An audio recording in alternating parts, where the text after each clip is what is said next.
안녕하세요. 코어 매매입니다. 여러분, 시장 완화 제도인 단기 과열과 투자 경고 알고 계시나요? 이렇게 종목을 보다 보면은 이 종목명 좌측에 경자 표시와 함께 한번 이렇게 마우스를 대보면 투자 경고 종목이라고 적혀 있는 것들을 확인할 수 있습니다.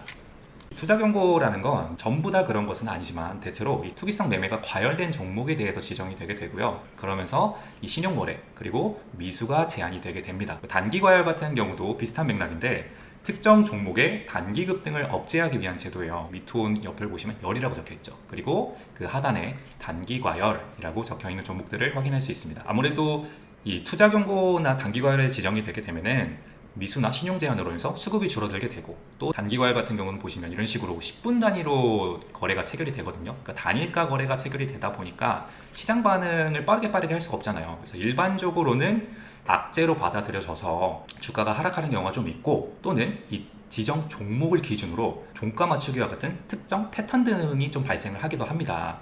그래서 이 투자를 할 때 미리 이런 투자 경고 그리고 단기 과열을 파악할 수 있도록 수식을 만들어서 이 체크를 하는 게 굉장히 좀 유리한데, 기존에 만들어진 수식들은 있었어요. 그래서 종목들 체크하는데 무리가 없었는데, 문제는 이게 넥스트 트레이드, 그러니까 대체 거래소 출범으로 지정 요건을 산출하는 방식이 변경이 되었습니다. 무슨 소리냐면, 자 이렇게 보시면은 2025년 3월 4일부터 지정 기준 중 주가 변동성 괴리율, 뭐 이거는 사실은 뭐 보통주로 하는 거니까 이건 빼도 상관은 없는데, 어쨌든 이런 주가와 변동성은 한국거래소 기준과 동일하게 산출을 하고, 다만 회전율, 그러니까 거래량이겠죠. 이 거래량은 넥스트 트레이드와 거래대금을 합산, 그러니까 한국거래소와 넥스트 트레이드의 거래량을 합산해서 산출을 한다라는 거죠.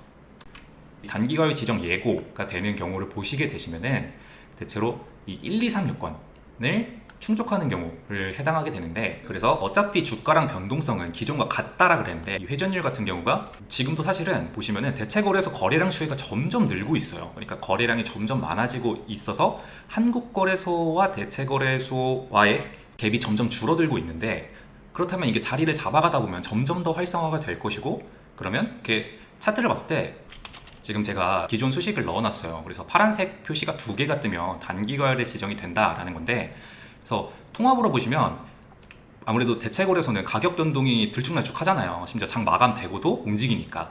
그러다 보니까 이거를 한국거래소 기준으로 볼 수밖에 없어요. 그래서 2개 표시가 떠서 HS 효성 같은 경우는 분봉으로 보시면 이전에 단기 과열에 지정이 돼서 단일가 매매가 이렇게 거래가 됐던 적이 있는데, 문제는 얘가 만약 이때 거래량이 적게 한국거래소 기준으로는 적게 터져서, 만약 이때 그 회전율, 방금 말씀드린 거래량 기준이 충족되지 않아서 이 단기 거래 표시가 뜨지 않았다고 해볼게요.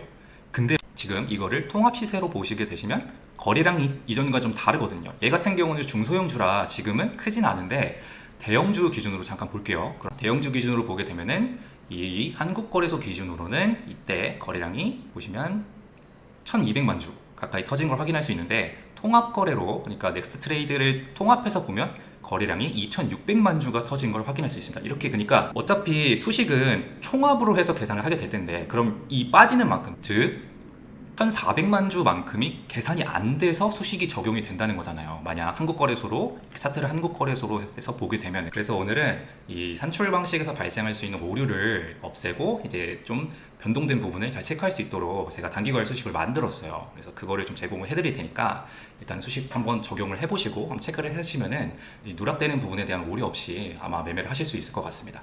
간단하게 수식 보면서 말씀드려 볼게요. 이전 같은 경우는 단기 과열 수식 하나로 해서 이렇게 2개가 표시가 되면은 단기 과열 지정이 된다라는 걸로 수식 하나를 이제 적용을 했었습니다.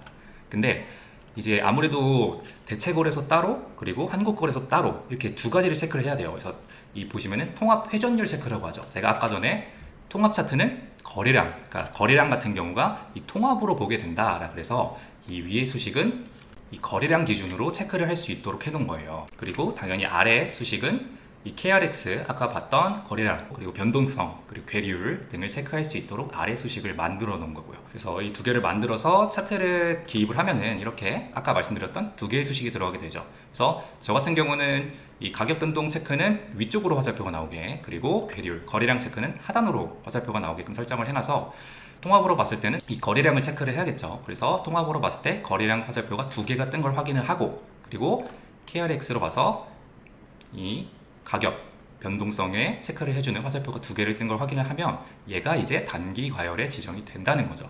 그리고 이 화살표나 색깔이 불편하신 분들은 기존에 수식 만들어 놓은 거 더블 클릭하셔가지고 보시면 이렇게 변경 가능합니다. 그래서 조금 십자 이렇게 색깔도 변경을 해서 이런 식으로 변경하고 싶은 대로 변경을 할 수 있으니까, 그러니까 본인이 편하신 대로 적용을 해주시면 될 것 같고요. 또 투자 경고, 이 투자 경고 같은 경우는 보니까 거래량 그리고 회전율에 맞춰서 수식이 없기 때문에 이전에 사용하던 수식을 그대로 쓰면 될 것 같아요. 그래서 그 투자 경고 같은 경우도 더보기란에 그 수식을 남겨놓을 테니까 적용을 해보시면 될 것 같습니다. 일단은 그 한국거래소 측에다가 연락을 해보니까 2분기 중에 아마 단기 과열 같은 경우 거래량 합산이라던가 변동성 체크하는 이런 괴리에 대한 부분에 대해서 자기들도 수정을 해서 다시 발표를 하겠다, 제도를. 그러니까 이런 식으로 얘기를 했었는데, 그 전까지는 혹시라도 대체거래소 비중이 커질수록 아무래도 단기 과열을 체크 못하는 종목들이 발생할 수 있기 때문에 제공해 드린 수식을 이용해서 좀 체크하시면서 투자를 하시면 좋을 것 같습니다. 제가 준비한 영상은 여기까지고요. 저는 다음에 또 좋은 영상으로 여러분을 찾아뵙도록 하겠습니다. 고생하셨습니다.